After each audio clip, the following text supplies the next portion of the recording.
Ito nga ba yun?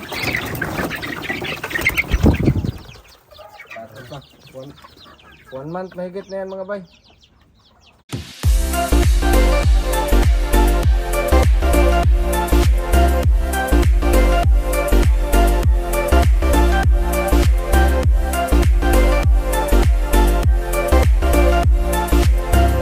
Itlog mga bay, ang mga maliliit gawin nating ulam. Ganon pa rin, ang iba ay lagay natin sa incubator. Incubate natin. Tapos para makaulam din tayo. Ganon lang kasimple to. Kulik tayo. Mamaya magpakain naman tayo sa ating mga alaga.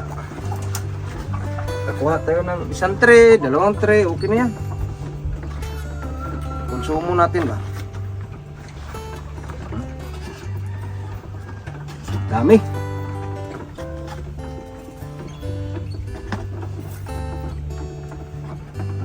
Regular size.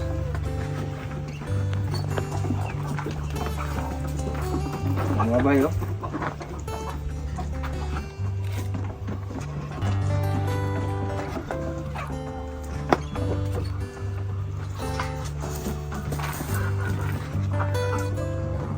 Yan lang trabaho natin dito. Kulikta ng itlog, tapos magpakain sa mga alaga.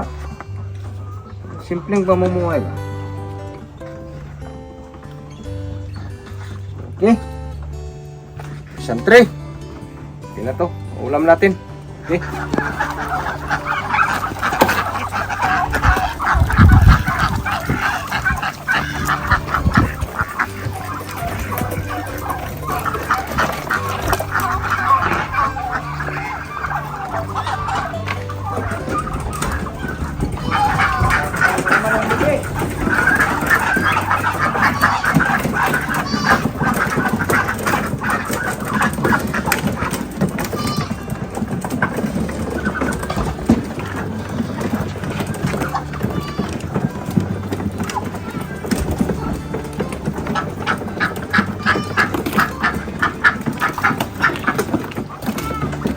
Lang kasimple kami dito mga bay.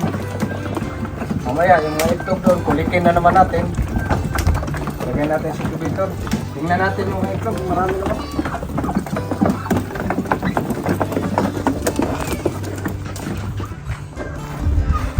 Ito mga bay, oh. Marami natin yung kukulikin. Kupabol, lindim oh. So, kulikin natin nun mamaya yung ano doon. Lagay natin sa incubator yan. Pakain muna tayo. Tapos pakain. Mga bay. Okay. Kalatan natin mga kabyo. Kalat lang. Sarili natin dito. Oh, smart ko naman yan.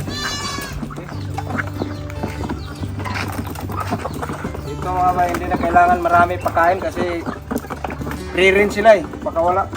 Kumbaga ano nito, merinda lang. Tapos pagka umaga, pagkain natin yung dahon ng ano, matigapwa, minsan kangkong.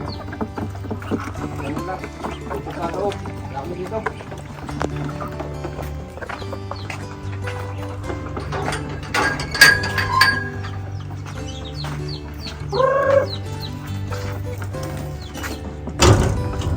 Ay, ano itong mga manok ba? Ito, pabilain. Dito.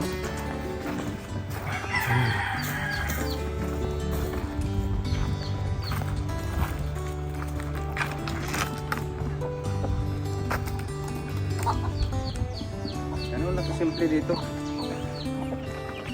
Ito nga ba yun?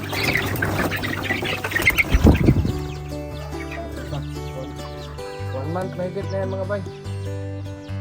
Pakisin natin.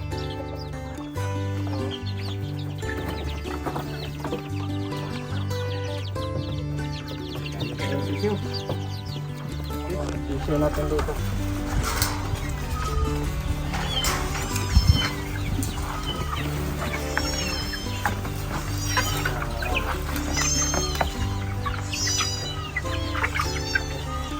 Hindi mahirap pagtrabaho basta gusto mo ang trabaho ng mga bay. Basta enjoy ito lang. Ilang buwan na lang yan. Kakain na tayo dyan. Ito, mayroon pa tayo ditong sisiw.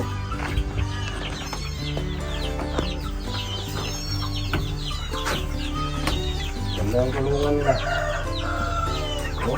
Naalala nyo yung pinaksin natin, nakaraan. Hinati lang namin kasi mag-stampede sila eh.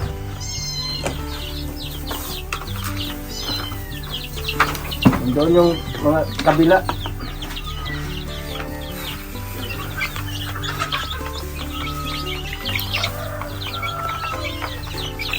Ganun na kasimple mga bay. Oh. Simple lang. Okay mga bay. Maraming salamat sa panonood. Please share and follow mga bay. Gusto nyo ng mga ganitong content sa farm content, pindot na lang ang bell button mga bay para updated kayo sa ginagawa namin. Okay, maraming salamat.